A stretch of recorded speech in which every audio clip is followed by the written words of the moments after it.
Une fois les caméras éteintes, ces célébrités redeviennent des parents comme les autres. Elles ont accepté de se confier à Rémi, lui-même papa. Voici leur quotidien. Parents d'abord. Bonjour à tous, nouvel épisode de ce podcast que vous êtes de plus en plus nombreux à écouter. Un grand merci à vous et j'ai la chance d'avoir aujourd'hui à mes côtés un animateur que les Français connaissent bien. Il est passé par à peu près toutes les chaînes depuis 2016, je le vois sourire, il est sur C8 où vous pouvez le retrouver dans Touche pas à mon poste. Il s'agit bien évidemment de Benjamin Castaldi. Benjamin, bonjour. Bonjour. Alors un grand merci vraiment d'avoir accepté mon invitation. Vous allez, c'est le principe de ce podcast, nous plonger dans votre quotidien de papa. Vous avez 3 enfants. Pour commencer, est-ce que vous pouvez nous les présenter? Quel âge ont-ils et comment s'appellent-ils? Alors, le plus jeune, c'est Enzo. Le petit dernier, il vient d'avoir 16 ans. Il vient d'avoir 16 ans. Le deuxième, le cadet, c'est Simon, qui va bientôt avoir 20 ans. Il aura 20 ans le 20 avril. Et le dernier, Julien, qui est grand maintenant, qui a 23 ans. Donc, tous les âges. J'ai à peu près tous les âges. Et comme on dit une famille recomposée avec ma femme, en plus, il y a 2 filles qui ont 16 et 20 ans. Donc, ça fait une grande famille. Alors, une famille recomposée, je sais qu'aujourd'hui, vous nagez dans le bonheur. Vous en avez déjà parlé dans Touche pas à mon poste. Vous êtes très proche de vos enfants. Vous avez dit que vous regrettiez de ne peut-être pas avoir été assez proche d'eux quand vous étiez plus jeune. Comment vous l'expliquez? Est-ce que vous les avez eus trop jeunes? À un moment, peut-être, où vous étiez trop occupé professionnellement? Bah, en fait, non, j'ai pas dit que j'ai regretté. J'ai dit que je leur demandais pardon de ne pas avoir été suffisamment présent. Parce que c'est vrai que moi, j'ai une vie un peu tumultueuse. Donc, quand j'ai quitté ma première femme, Simon avait 9 mois. Donc, forcément, c'est des choix très égoïstes, on va pas se mentir. Donc, mais bon, j'avais 30 ans. Hein, donc... on n'est pas sérieux quand on a 30 ans, pas plus quand on en a 40 et pas plus quand on en a 50 d'ailleurs. Mais bon, mais voilà, donc c'est vrai que c'est des choix. J'ai fait des choix de vie qui ont privilégié d'abord la carrière. Je pense que c'est un prétexte. C'est un prétexte. Je pense que c'est un prétexte. Je pense que c'est plutôt sa vie amoureuse qui fait que quand on est très amoureux, quand on rencontre quelqu'un, c'est assez exclusif et qu'il n'y a pas beaucoup de place pour les enfants. Donc c'est vrai que quand j'ai rencontré Flavie, ça a été un tourbillon et médiatique et familial, etc. Ce qui fait que très très logiquement, le petit Simon, j'ai pas été très présent et en plus comme je les voyais un week-end sur 2. Sur le coup, vous en avez conscience quand vous quittez le foyer de laisser peut-être Simon un petit peu seul, ou c'est après effectivement que vous en prenez conscience? Bah moi j'ai été toujours assez, je vais pas mentir, j'ai été très égoïste dans mes choix de vie. Et j'ai toujours considéré, mais j'ai été élevé comme ça. C'est très honnête de le dire. Moi, je suis un enfant de divorcé, donc j'ai toujours entendu ma mère et mon père d'ailleurs, même s'ils ont été assez présents, ne pas. Alors c'est horrible ce que je vais dire, hein, mais dans ma famille, dans mon éducation, on fait pas tout en fonction des enfants. Voilà. On pense à soi. On pense à soi. Ma mère a été élevée comme ça. Mon père a été élevé comme ça. J'ai été élevé comme ça. Et même si... et après, très honnêtement, c'est pas parce qu'on est divorcé que les enfants... Alors oui, il y a un traumatisme. Il y a forcément des petits traumatismes. Mais globalement, si on fait l'effort d'être présent quand on est là, d'être vraiment là, finalement, on rattrape beaucoup de choses. À quel moment, comme vous dites, je suis en train de passer à côté de mes enfants, je suis peut-être pas assez proche d'eux, à quel moment a lieu le déclic? Bah, c'est assez récent. Je me rends compte aujourd'hui parce que j'ai récupéré mes 2 derniers à la maison en full-time job.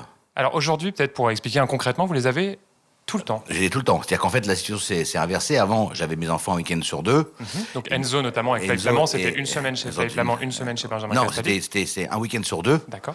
Et maintenant, j'ai Enzo tout le temps. Donc il va chez sa mère un week-end sur 2. Donc là, on est passé à l'opposé. Et ça, c'est une discussion que vous avez eue avec Flavie Flamand. Vous l'avez décidé puisqu'il grandissait Enzo d'inverser. Alors c'est un choix. Je vais vous faire une confidence. C'est un choix de mon fils. Qui a eu envie de vivre avec son père, après avoir vécu très longtemps avec sa mère. Sa maman. Et il y a bien sûr aucun problème entre les deux, mais il avait envie d'être avec son père. Alors Enzo, je m'en suis plus occupé que les 2 premiers. Même quand on a divorcé avec Flavie, j'ai essayé d'être assez présent, de le récupérer tous les mercredis, d'être me réveiller le matin pour l'emmener à l'école, etc. Donc c'est une chose que j'ai faite beaucoup plus avec Enzo que je n'avais fait avec les 2 premiers. Parce que c'est vrai que les 2 premiers, les pauvres Simon et Julien, je pense que Julien n'a pas de souvenir de moi l'emmenant à l'école. Ça vous peine aujourd'hui quand vous dites Ah, ça? on va pas se battre la coulpe et sinon on va se pendre. Donc oui, effectivement, aujourd'hui, il y a des choses que j'ai pas vécues avec mes deux premiers. Les emmener à l'école, me les chercher. Après, honnêtement, à l'époque du loft, pour eux, c'était un enfer. 12 célibataires coupés du monde. Angela, Laurine. C'est-à-dire qu'avoir un père, c'est même pas que j'étais dans les feux de la rampe, c'est que j'avais deux gardes du corps. La médiatisation, Oui, c'était monstrueux. difficile à effectivement absorber pour un enfant Non, mais si jeune. c'est très compliqué quand vous êtes affublé de deux gardes du corps. En plus, je bossais comme un âne à l'époque. J'avais la radio l'après-midi, j'avais l'émission le soir, j'avais les primes une fois par semaine. Donc c'était honnêtement, de toute façon, il n'y a pas de place, il y a de la place pour personne, globalement. Mais non, c'est évident que là, à cette époque-là, c'était un tourbillon. C'était compliqué pour vous. C'était compliqué. Alors moi je regrette pas, même si j'avais eu mes enfants à la maison, honnêtement, je les aurais pas beaucoup plus vus. Hein. On va pas se mentir. Enzo, quand il dit je veux être un petit peu plus chez papa, comment elle le prend, sa maman Flavie Flamand? Ça se passe bien? Elle l'a très bien pris puisque elle m'a appelé, elle a eu une très bonne explication, elle était émue parce que pour elle, elle l'a pas pris comme ça, mais il faut accepter d'entendre que son fils décide de plus vivre avec vous. Puisque la logique, et ça c'est un peu le défaut que je fais dans la loi française, c'est que par principe, on considère que c'est toujours les mères que c'est la maman, effectivement, qui a la garde. qui sont les plus adéquates et les plus à même de s'occuper des enfants. Alors oui, c'est les mères portent l'enfant et ont cet avantage sur nous, mais moi je trouve ça très injuste par rapport au papa. Il y a plein de papas qui souffrent de ça. Moi, c'était impossible de les prendre à temps complet parce que mon métier faisait que de toute façon, j'étais jamais là. Et pendant très longtemps, j'ai pas été là. Et vous après, étiez à l'étranger, en plus. En plus, ça c'est beaucoup plus tard. Et en plus, j'ai refait un choix il y a 7-8 ans où je suis parti travailler à Los Angeles. En même temps, j'avais pas beaucoup de choses parce que j'ai plus de boulot à Paris. Donc, faut bien bouffer. Donc là, effectivement, c'était encore pire parce que j'étais 15 jours à Los Angeles, 15 jours en France. Mais moi, je ne suis pas dans la culpa. Oui, voilà, c'est important de le dire. Vous ne regrettez pas. Je leur demande pardon parce que je sais qu'ils ont des manques, je sais qu'il y a des choses qu'ils n'ont pas vécues. Et vous en parlez avec eux, justement, de ce temps peut-être que vous n'avez pas passé avec eux. On en parle. On en parle un peu, mais bon voilà, ils sont. Là, je suis un peu en fight avec Simon parce que Simon. Pour quelle raison? Je ne vais pas tout vous expliquer, mais bon, parce que voilà, Simon, me fait une crise d'adolescence un peu tardive et il est voilà, non, il fait des conneries, mais pas grave, hein, mais bon, c'est des conneries d'enfants. Des conneries d'ado. D'ado. Mais oui, ils sont un peu dans le. Simon, il est un peu dans ouais, moi j'ai pas eu ça. Il y en a toujours plus pour Enzo et bon, ça c'est vrai que il y a un peu une rivalité entre eux. Julien, maintenant il est grand, il travaille, il a sa petite maison, il a son petit confort, il vient de se récupérer un chien, là, j'ai vu. Là. Donc non, Julien pas trop. Et puis après, j'étais quand même un père, même si j'étais pas là tout le temps. Je les ai emmenés beaucoup en vacances. On a fait le ski, on a fait le soleil, on a fait les bateaux, voilà. Donc ils ont eu beaucoup de chance. Enfin, c'est pas des enfants malheureux. Je crois pas. En tous les cas, je crois pas. Aujourd'hui, vous l'avez dit, Enzo, Simon à la maison. Votre nouvelle femme Aurore, vous l'avez également dit à deux petites filles. Elle est aussi à la maison. Question toute simple, Benjamin. Comment est-ce que vous avez réussi à créer une harmonie, une vie de famille entre tout ce petit monde, puisque ça n'est jamais facile une famille recomposée, on le sait. Mais ça pour le coup, c'est vraiment le talent d'Aurore qui a vraiment œuvré. Parce que moi, c'était encore une fois, comme je vous l'ai dit, moi quand je rentre dans une histoire d'amour, alors inconsciemment ou consciemment, je ne laisse pas beaucoup de place aux enfants. Et elle m'a tout de suite... on a tout de suite vécu ensemble une folle passion, mais avec les enfants. Donc on n'a pas été exclusif, on a été inclusif. Et ça, c'est vraiment le travail d'Aurore. Parce qu'elle m'a fait comprendre aussi qu'il était peut-être temps que je pense aussi un peu aux enfants. Ce que je fais... Encore une fois, mais j'ai pas été élevé comme ça. Et c'est vrai que ça va peut-être choquer les gens qui nous écoutent, mais...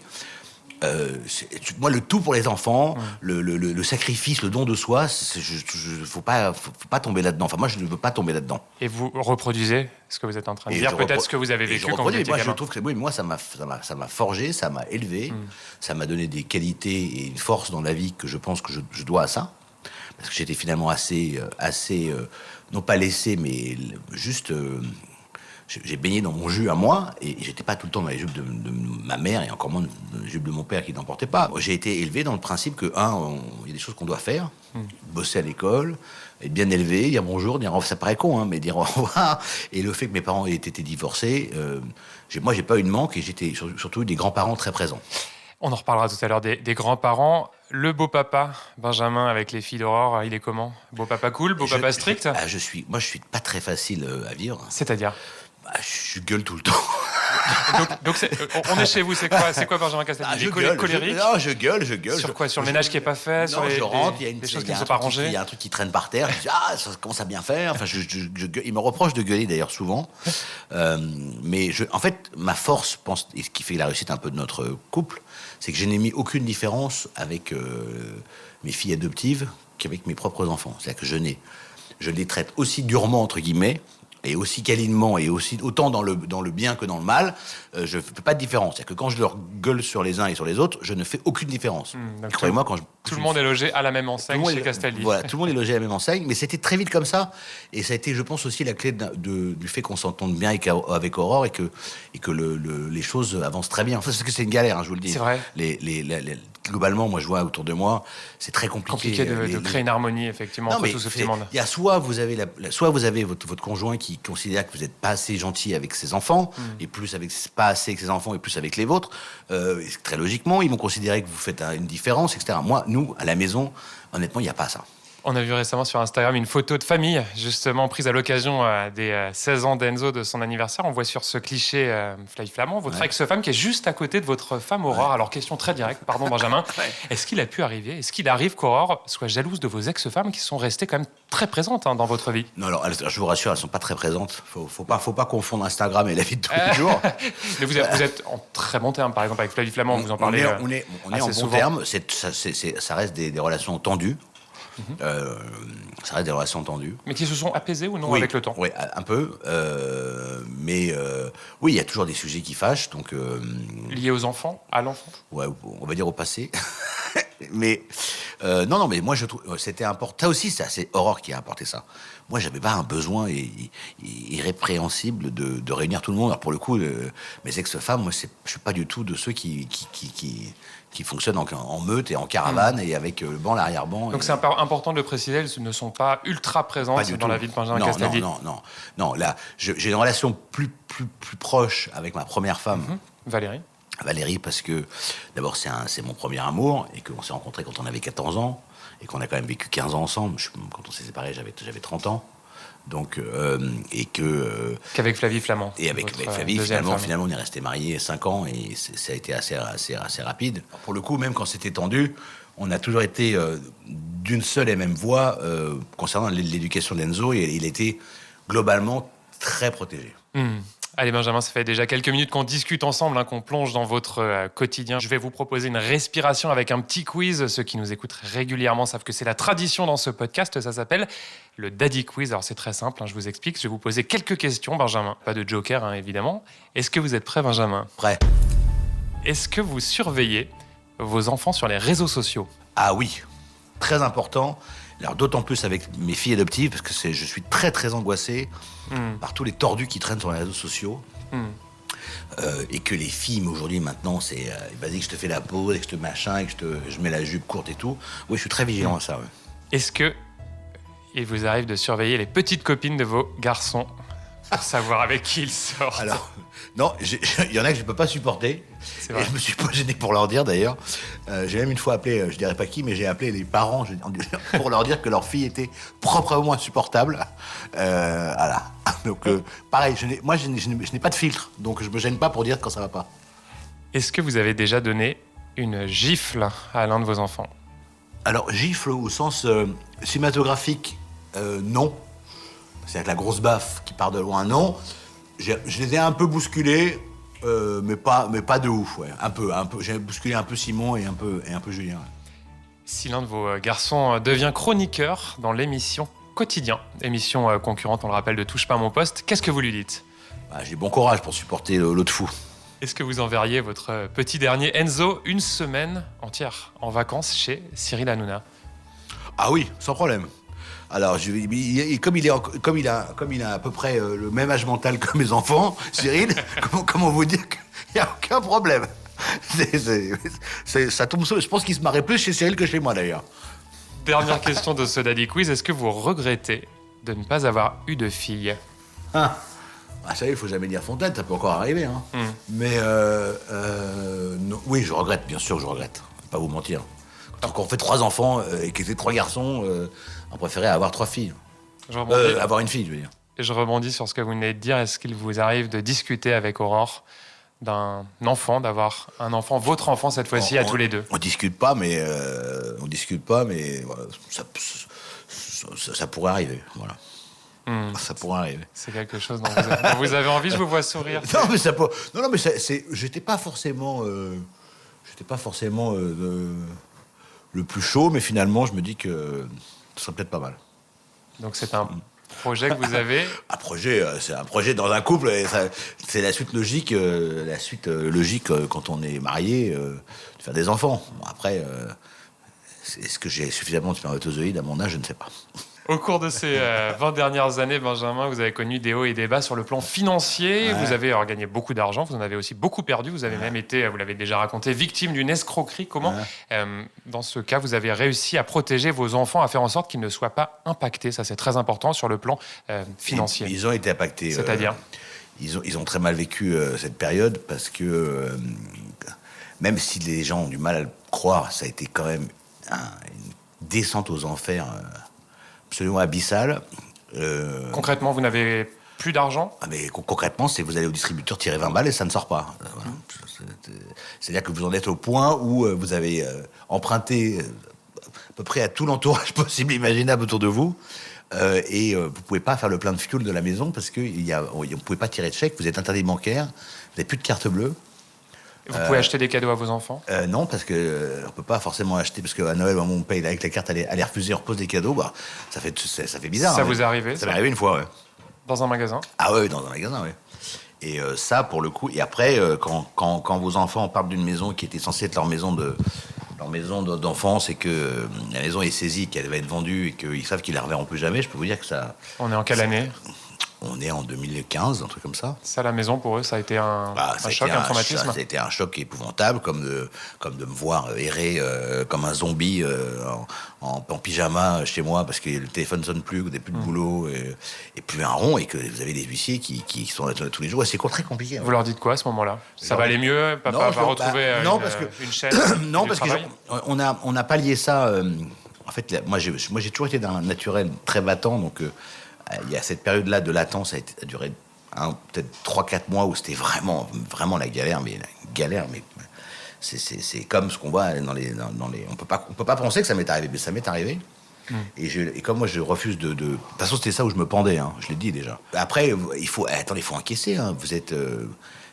Parce que quand vous dévissez à une vitesse phénoménale. C'est-à-dire qu'on pense toujours que ça n'arrive que aux gens qui gagnent le SMIC, mais quand ça dévisse, c'est pareil pour tout le monde. Hein. Quand le banquier vous appelle, que vous ayez 1000 euros de découvert ou 100 000, c'est le principe est le même. Hein.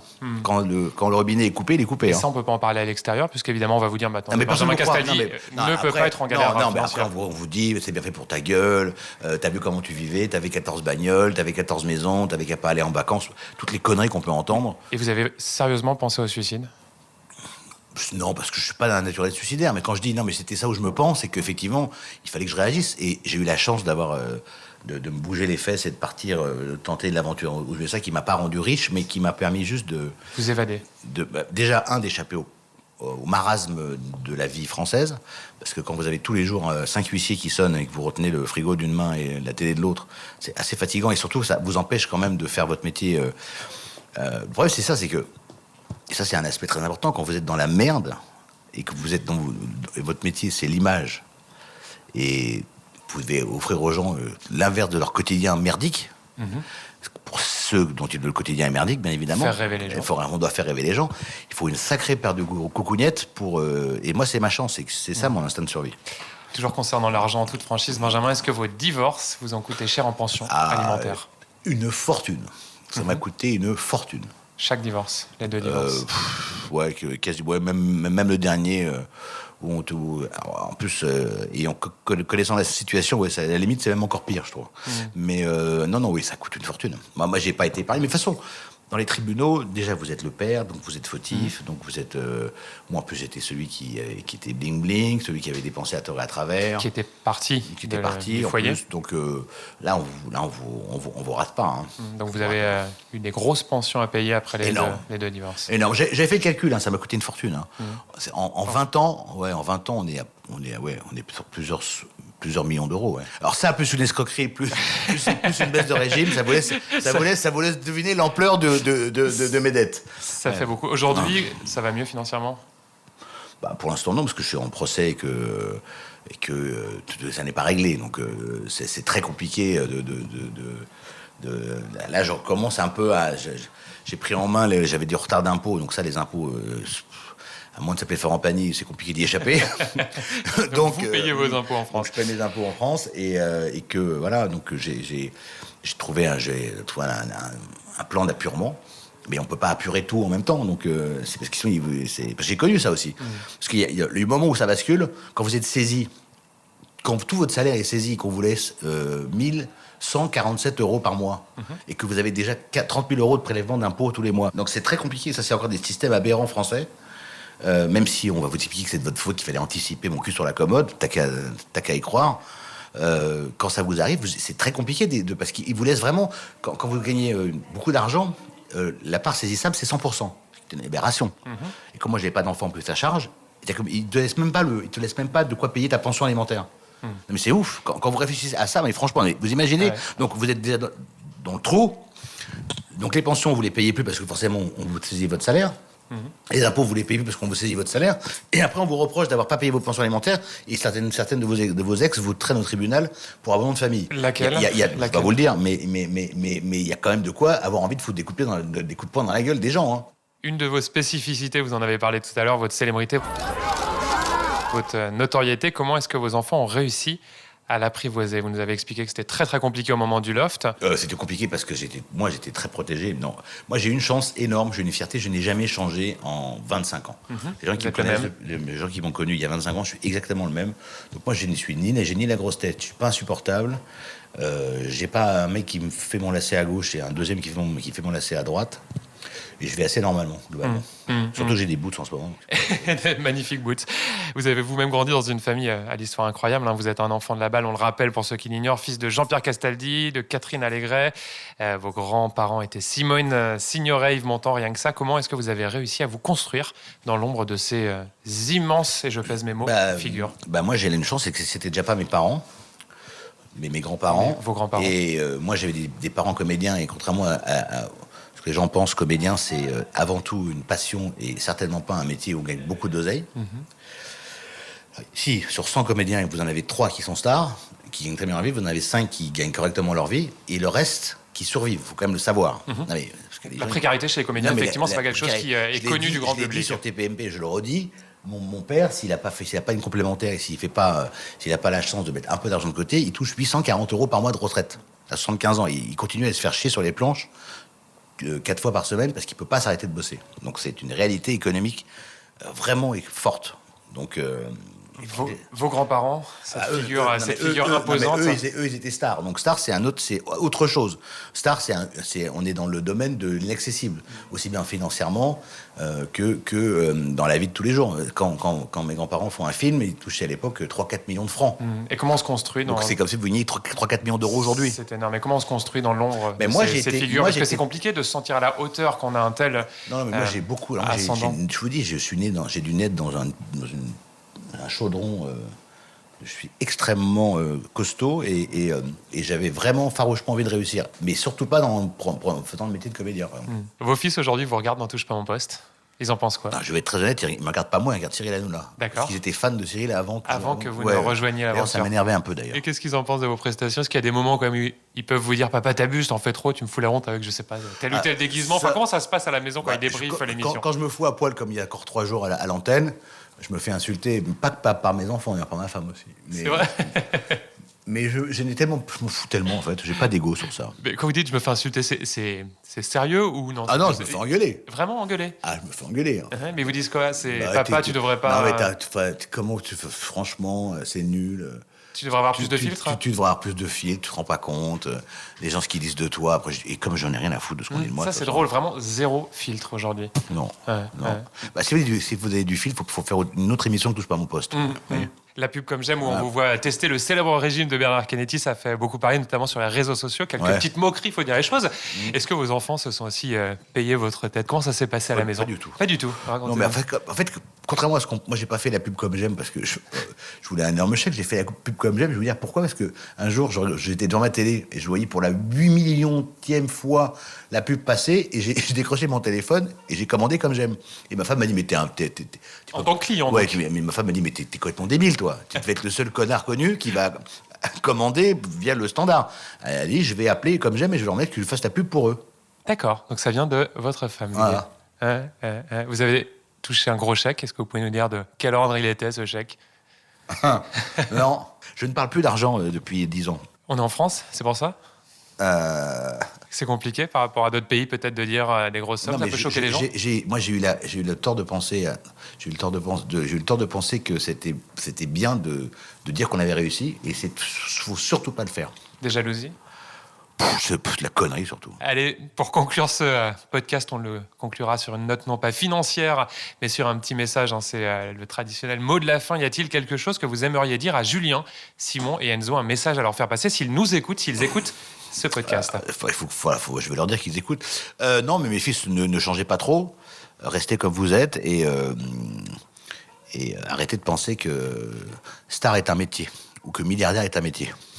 C'est une conséquence et c'est pas une cause. Merci beaucoup, Benjamin. Voilà. Parents d'abord.